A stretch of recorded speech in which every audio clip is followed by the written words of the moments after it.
di nuyu déjà Sénégal yi ñuy seetaan di leen masawu ci période bi si 2021 génne ci mais ñu ngi situation yi difficile ba tey ndax ndox mi jeex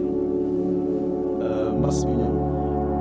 mbëkk mi aussi am na ñoo xamante ni ñoo ngi ñooy seen njaboot ba fii may wax ak yow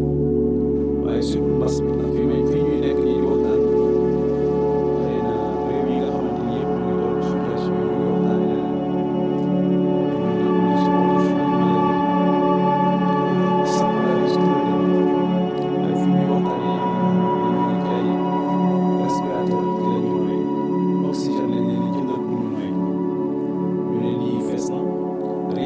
jàmm rek am na 140 morts depuis le début rien que dalal jàmm laa wax 140 morts donc mu nekk situation bu difficile am ñu ci ñàkk seen bopp yu bari chaque jour léegi on est presque à plus de 5 décès par jour donc wala à la limite 5 décès donc mu nekk situation bu difficile ñuy jaale ñi nga xam ne ñu ci ñàkk seen bopp ñi nga xamante ni tamit jamono bii ñoo ngi dal nañu assister seen bopp hôpital di leen di bàyyi xel bu baax a baax a baax a baax di leen mastaw bu baax a baax. réew aussi dama jàpp ne rek dafa war a am ay plage de confiance yi presque la bokk plage de confiance yooyu justice ci la bokk ndax dañuy wax ne fa la mbaxane doone war a doone benn mais c'est un idéal c'est-à-dire que loo xamante ni lu lay la boo xamante ne dañ ko am war a dox ay jéem yu dëgër jëm ci mais c'est pas quelque chose qui est acquis définitivement c'est pas quelque chose qui est acquis d'avance dañuy dox ay tànk yu dëgër jëm ci justice Sénégal nag dafa yàgg am challenge dafa yàgg am fu ñu koy xaar jamono bu nekk moom ak assemblée nationale qui est aussi une autre institution mais justice bi dafa am benn phrase bu juge Alioune Ndoye waxoon bi mu génnee ñu ne ko conseil bi mu génnee conseil supérieur de la magistrature dafa am lu mu naqar bu def benn lettre daal di j'ai démissionné d'une justice qui a démissionné. C'est un magistrat qui a servi l'État, qui a servi la justice. ba dem ba egg conseil supérieur de la magistrature dañuy wax ne j'ai démissionné d'une justice qui a démissionné loolu mooy bu njëkk beneen bi c'est l'union des magistrats du Sénégal l'UMS avec le juge Téli ñëpp gis ko à travers nos plateaux de télévision naqar justice wax ne suñu justice bi ñu am mucc na ayib je pense que ne bu koy wax rek da ngay wax loo xamante ni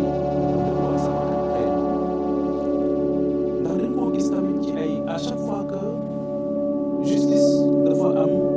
liggéey boo xam dafay def tous les jours au quotidien di rendre des décisions de justice tous les jours mais à chaque fois qu'il s'agit d'hommes politiques d'envergure dañ ko wax ay exemple rapide muy moo assemblée nationale boo xoolee 1962 ce qui s'est passé l'assemblée nationale était en pause la justice était en pause 1962 li ci xew ñëpp xam ñu jógee ci Abdoulaye Wade dafa wax ne j'étais statistiquement mort soo am tëj tëji jamono bu nekk ba l'affaire Sey maître Sey bi mu amee on n'a pas cherché du côté du pouvoir on a cherché du côté de l'opposition c'est extraordinaire on cherche du côté de l'opposition il fallait que trouver coupable yi justice officiellement réclamée on cherche pas du côté du pouvoir on cherche du côté de l'opposition et les gars du pouvoir ñoom ñëpp daw jëm côté opposition on pouvait dire que c'était une affaire privée parce que jàpp nañ ne benn inconnu moom moo rey le juge le juge maître Sey mais defuñu ko les gens du pouvoir d'alors dañoo porter combat bi pour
seetaan ci Sénégal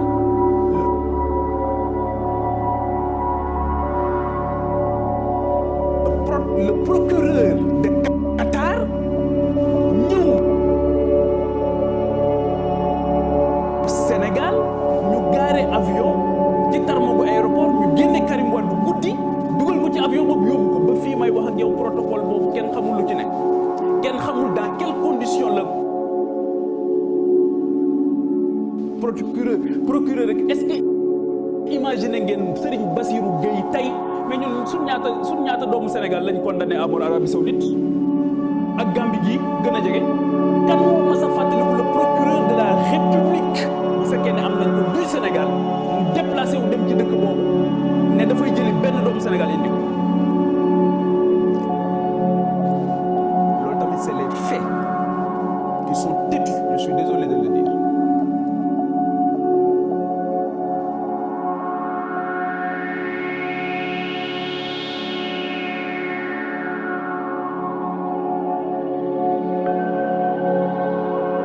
Charles wax dëgg la nous avons tous mal dama am sama benn xarit bu nekk Genève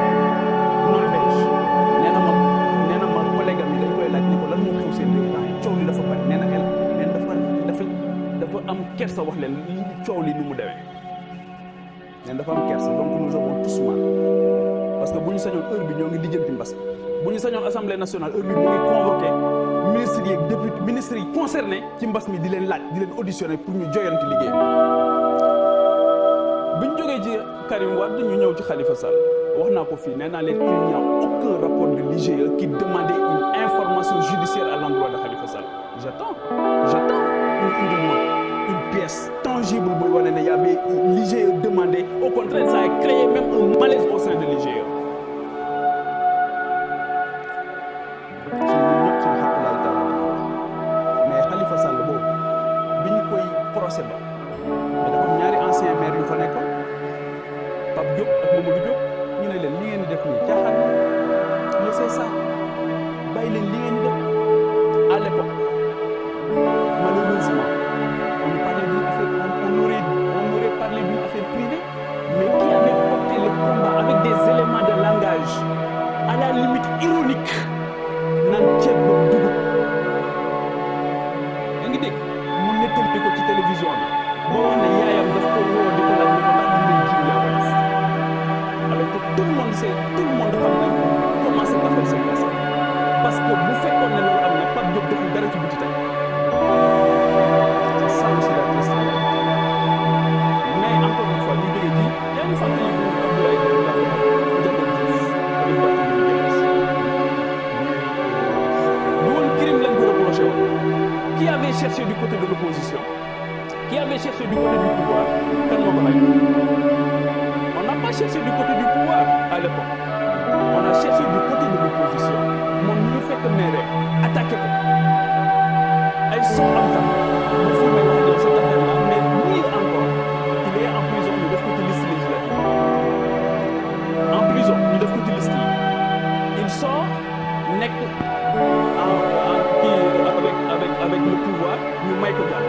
le jour où il commence à contester ñu jëlaat affaire bu teg ci table ji di ko fitna di ko dugal di ko génn mu dem kii pour dire tout simplement te rappel bi ma def nii kan ma def ko mooy la justice comme l'Assemblée nationale comme la presse dañu war a nekk plage de confiance yoo xamante ni doomu Sénégal yëpp buñ ci ñëwee dañoo war a Abdoulaye Talla ne si jàmm mais pourquoi l'affaire aujourd'hui malheureusement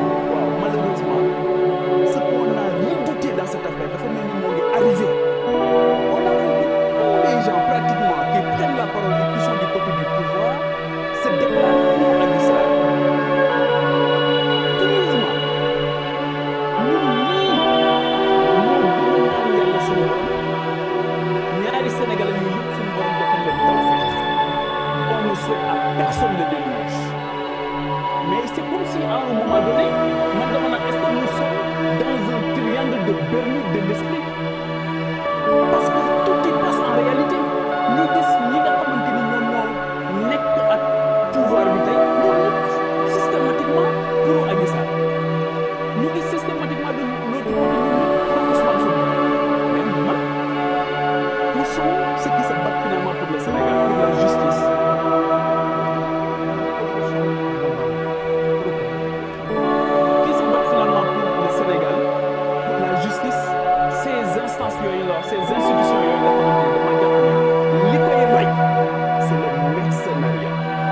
koy rey mooy ñi nga xamante ni ils n'ont rendez-vous qu'avec l'intérêt personnel et non l'intérêt général mais man ce que je demande à cet enfant